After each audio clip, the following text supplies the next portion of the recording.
abondamment bénis. Merci. Donc nous sommes le samedi 15 juillet 2023. Dieu t'a fait grâce encore. Sache que si tu es là aujourd'hui, si tu peux être assis ici, si tu peux regarder cette vidéo aujourd'hui en différé, c'est parce que Dieu t'a fait grâce. Dieu t'a renouvelé son alliance. Dieu t'a donné le souffle de vie. Tous les animaux que vous voyez, c'est Dieu qui leur donne aussi le souffle de vie. Il est omnipotent, omniscient, omniprésent. Et s'il te garde en vie, premièrement, c'est parce qu'il t'aime. Deuxièmement, c'est pour que tu l'adores.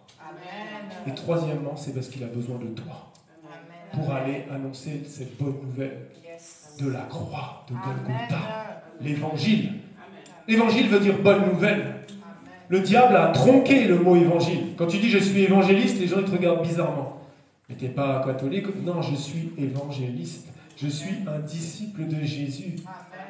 Parce qu'avant d'être chrétien, tu dois être disciple. Puisque le mot chrétien est venu il y a 2000 ans à Antioche. C'est les disciples qui ont été appelés chrétiens. Donc si tu es chrétien, tu dois être disciple. Donc là où on est, on peut acclamer le Seigneur parce que...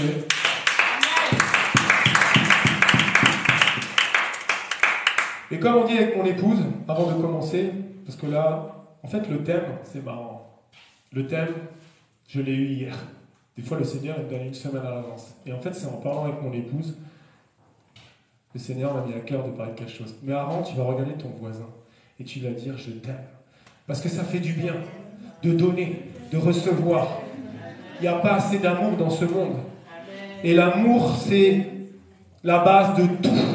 1 Corinthiens 13. Tu peux ressusciter les morts.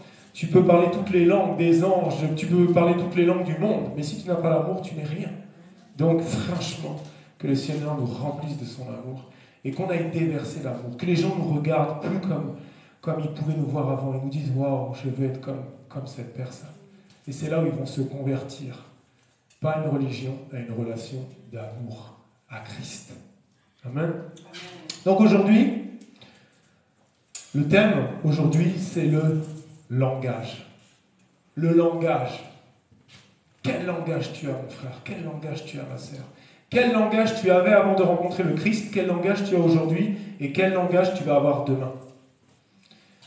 La définition du langage, c'est la fonction d'expression de la pensée, de communication entre les humains, mise en œuvre par la parole ou par l'écriture. Et dans langage, bien sûr, on retrouve le mot langue, la langue. Et c'est quoi la langue? C'est un organe charnu, musculeux, allongé et mobile, placé dans la bouche. Mais sache que de tout ton corps, du sommet de ta tête à la plante de tes pieds, c'est là où il y a le plus de muscles en un petit endroit en fait. Et c'est ça qui fait ton avenir. C'est ça qui fait si tu es chrétien. C'est ça qui fait que si tu vas réussir ou pas. Tout est là. Là, la langue. Tout est là. Parce que Jésus, c'est qui? C'est la parole de Dieu. Dieu a engendré, le Père, il a engendré sa parole. Et sache que c'est par sa parole que le visible et l'invisible ont vu le jour. Tout a été créé par la parole. Mais aujourd'hui, quel est notre langage? Qu'est-ce qui sort de notre langue? Alors bien sûr, quand on parle, si on parle de la foi, on va penser dans l'hébreu, mais si je te demande un chapitre dans la parole de Dieu qui parle de la langue, tout le monde va me répondre Jacques, chapitre 3.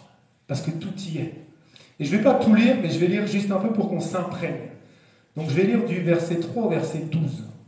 Et quand tu lis ça, mon frère, ma soeur, tu sais que ce n'est pas un homme qui a écrit ça. C'est tellement profond que tu comprends que c'est Dieu qui a écrit ça. C'est Dieu qui a inspiré un être humain, Jacques, pour pouvoir écrire ça. Et je lis au nom du Seigneur.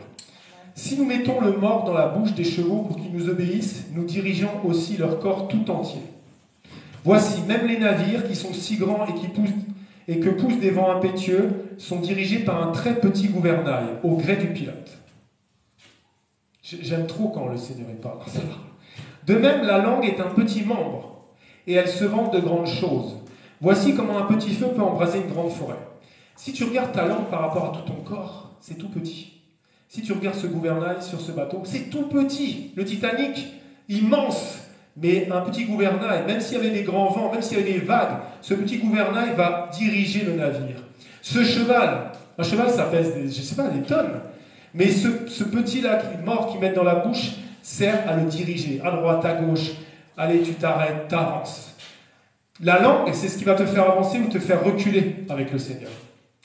La langue aussi est un feu, c'est le monde de l'iniquité. La langue est placée parmi nos membres, souillant tout le corps et enflammant le cours de la vie, étant elle-même enflammée par la géhenne. Moi, la première fois que j'ai lu ce verset, ça m'a fait peur. Et en plus, ce qui est marrant, c'est que moi, je parlais beaucoup, mais quand le Seigneur est venu dans ma vie, quelques mois, je parlais très peu. Je pouvais passer à table, et je ne parlais qu'avec beaucoup de sagesse, beaucoup d'intelligence. Je me dis, mais c'est bizarre, je parle beaucoup moins qu'avant de rencontrer le Seigneur. Parce que c'est notre langue, c'est notre langage qui freine notre destinée, qui freine notre relation avec le Seigneur. Et on va voir ça. Toutes les espèces de bêtes et d'oiseaux, de reptiles et d'animaux marins sont domptées et ont été domptées par la nature humaine. Mais la langue, écoute bien ce qui est écrit, aucun homme ne peut la dompter. C'est un mal qu'on ne peut réprimer, elle est pleine d'un venin mortel. C'est clair, mon frère, ma soeur. Tu fais du mal avec ta langue. Des fois, tu fais un faux témoignage sur un frère et une sœur. Des fois, tu dis du mal. Des fois, tu te maudis toi-même. La langue, c'est la base de tout. C'est marqué d'ailleurs. Écoute bien. La langue, aucun homme ne peut la dompter. Le seul homme qui a dompté sa langue, c'est Jésus-Christ de Nazareth. Aucun autre. Tous.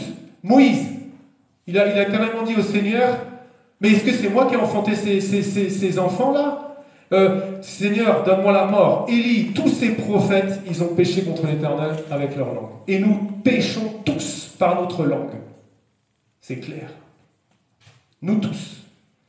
Écoute bien ce qui est écrit. Par elle, nous bénissons le Seigneur notre Père. Et par elle, nous maudissons les hommes faits à l'image de Dieu. Combien de fois on dit, oh Père, je te bénis, merci Seigneur, je te rends grâce. Mais combien de fois tu maudis un frère ou une sœur par ta bouche? Combien de fois tu dis quelque chose à un frère ou une sœur? Ça l'a peut-être détruit pendant 10 ans, 15 ans, ça l'a abattu. Et on verra aussi, je vous ferai des témoignages là-dessus. De la même bouche donc sortent la bénédiction et la malédiction. Il ne faut pas, mes frères, qu'il en soit ainsi. Ta bouche à partir d'aujourd'hui, on va prier pour ça. Que le Seigneur reprenne le contrôle total de ta langue. Amen. Parce que tout ce que tu souffres, que tu sois en dépression, que tu sois fatigué, c'est ta langue. Tu as proclamé des choses dans le monde spirituel. Vous savez, quand le Seigneur est venu dans ma vie, c'était tellement fort cette conversion que j'avais même dit à mon fils, qui avait 11-12 ans à l'époque, il y avait des cousins et tout, et quand il jouait, tu sais, aux cow-boys et aux indiens, tu sais, souvent il dit « T'es mort, t'es mort ». Même ça, ça me gênait. J'ai dit « Non, arrêtez de dire ça ». Parce que c'est très mal spirituellement. Dis, tu es vivant, ne proclame pas la mort. Tellement que j'étais imprégné de ce que la puissance de la parole pouvait engager dans le monde spirituel. Ah oui, c'est clair. Donc du coup, je ne supportais plus une négativité autour de moi. Amen. Et moi, le Seigneur m'avait rempli de ça. C'est pour ça que je parlais peu. Je parlais que pour dire, gloire à Dieu, tu vas y arriver. Wow. Et on doit, après ce jour-là, tu dois maîtriser ta langue. Tous les problèmes que tu as dans ta vie, c'est juste parce que tu n'as pas maîtrisé ta langue à un moment donné. Le diable t'attaque dans les pensées. Le système de pensée, le diable attaque entre nos deux oreilles. Et lui, ce qu'il veut, c'est que tu proclames quelque chose. Je suis fatigué, j'en peux plus, j'avance. Il prend ça dans le monde spirituel, paf, il t'envoie des flèches enflammées. C'est ça qui se passe dans le monde spirituel. La langue. La source, je suis au verset 11, pardon. La source fait-elle jaillir par la même ouverture l'eau douce et l'eau amère? Tu es là, de midi à 15h, ah t'es super et tout. Et en plus, Dieu sonde le cœur et les reins. Donc des fois tu dis, ah t'es belle et tout. Et au fond tu dis, pff. Donc ça ne marche pas avec Dieu. Parce que Dieu sonde le cœur et les reins. Tu peux mentir à tout le monde. Tu peux mentir à tout le monde, mais tu ne mens pas à Dieu. Et c'est ça aussi, aujourd'hui il faut que Dieu transforme nos cœurs. Écoute, verset 12. Un figuier, mes frères, peut-il produire des olives ou une vigne, des figues? De l'eau salée ne peut pas non plus produire de l'eau douce. Tout vient d'ici. Les hommes de Dieu, les servantes, qui contrôlent leur bouche, vont être extrêmement utilisés dans ces derniers temps de la fin. Et on avance. Quel langage tu as, mon frère, ma soeur, aujourd'hui, et quel langage tu vas avoir en sortant d'ici? Parfois, les chrétiens n'ont pas du tout le langage qui glorifie Dieu. Jamais. Tu vas voir, je vais te donner quelques exemples dans la parole. On n'est pas bien. En fait, Dieu, des fois, permet même que tu passes des souffrances. Dieu permet. Il dit, alors, lui, je vais lui envoyer une maladie. Enfin, il ne t'envoie pas une maladie, mais tu tombes malade, il le permet. Regarde Job. Mon Rédempteur se lèvera toujours le dernier.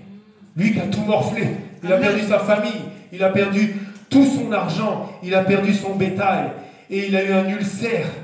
Et au lieu d'être là, même ses potes, même sa femme, mais maudit ton Dieu, qu'est-ce que tu fais là, Job? Mon Rédempteur se lèvera toujours le dernier. Amen. C'est lui qui donne et c'est lui qui reprend. Job a eu la bonne attitude. C'est pour ça que